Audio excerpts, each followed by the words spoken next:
Hey everyone, so this is David. I'm the teacher who blogs at makemomentsmatter.org. I also am on, well, obviously Facebook and Pinterest and Twitter and a lot of other places. You can also find my writing, or not my writing, you can find me at my podcast, which is Make Moments Matter, a music education podcast. That's in Apple Podcasts and on SoundCloud. But today I decided to share this video to try out something new called, well, I'm calling it Weird Instrument Wednesdays. And because I think that a lot of elementary music people, when we first take our job or when we're training for the job, there are a lot of sort of odd instruments in the elementary music classroom that maybe are not so familiar, like triangle, tambourine. Great, I can do that. But there are some odd instruments that sometimes you walk into your room, you're like, what is this? You go to your first job and you don't know, or maybe you find something in a catalog or hear about something and you just want to know more. And it's awkward at training or professional development, where you have all these people who are music teachers to say, like, I don't know what that instrument is, because you feel like, I should know this by now. But a lot of times they're just weird instruments that we don't know, or maybe we've seen but haven't tried ourselves. So I'm going to be doing a series of these videos where I introduce an instrument, or maybe it's one that is well known, maybe it's not, but an instrument that you might want to consider using in your elementary music classroom. So to kick off this series of videos, the first installment, this first one, I'm going to do two different instruments that you could possibly use in your elementary music classroom. And the first instrument I'm going to share is called the earth bell. The earth bell, if I say this right, it's made by LP, Latin Percussion. I think it's also maybe picked up by another company. On their website, it says the instrument is tuned to the fundamental tone of the earth. I don't know about that, but but it's pretty cool. And so how you play it is you hold it in your hand. It comes with a little mallet. I've seen it mostly in this sort of turquoisey blue color. I saw another one in red. I don't know if that one's different or not. I will look. But I don't have the red one. I have the blue one. So the way you play it is you just hit it with the mallet, and it does make a really cool tone. There's this little hole right here, and the idea is that you should, I'm not good at it, I'll be honest. You should be able to like cover it and uncover it, and it makes like a wah-wah sound, like.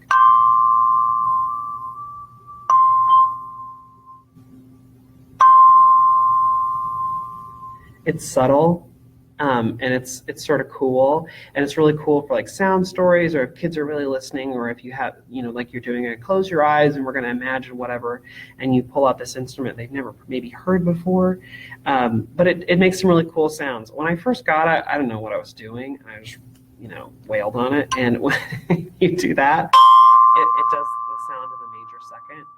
And I was like, okay, I sort of used it as an attention getter, but once I started to use it and learn more what it could do, I used it for those more subtle moments where you could have a really cool sound. I am practicing doing this.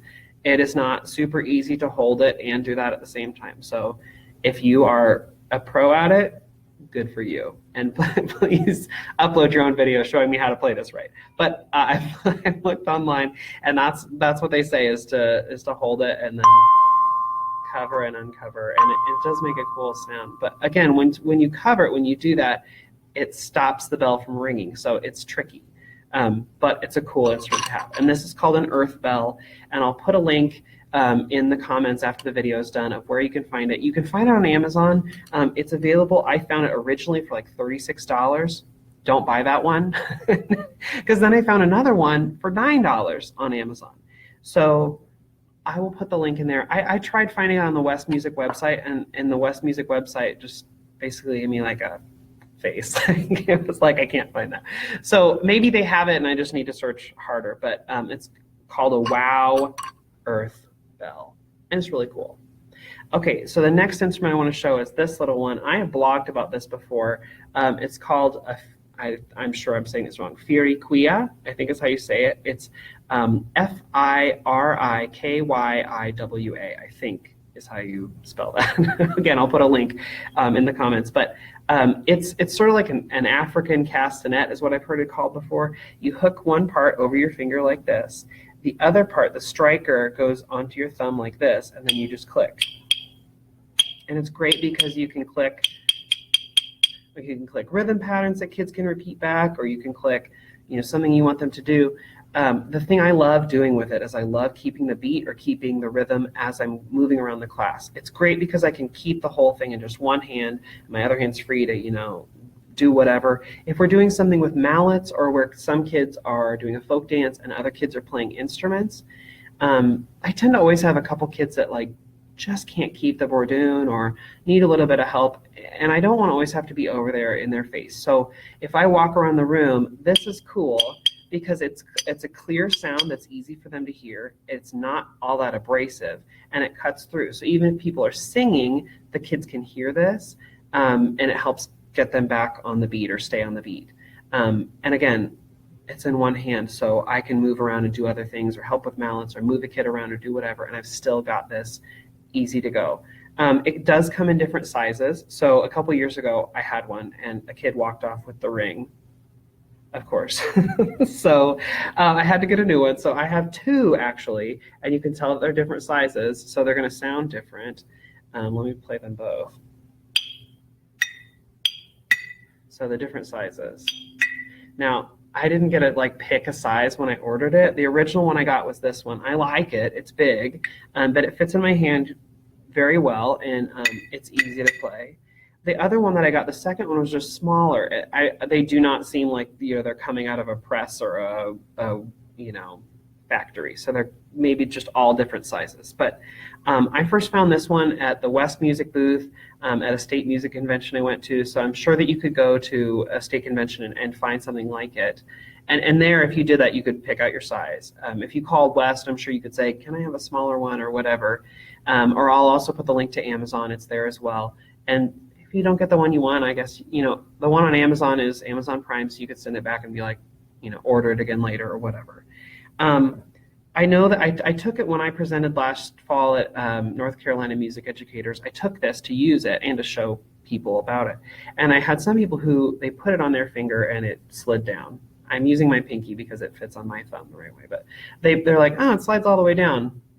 Well, I cracked my knuckles when I was little, and my mom said that's going to make my knuckles grow so huge, and so I don't have that problem.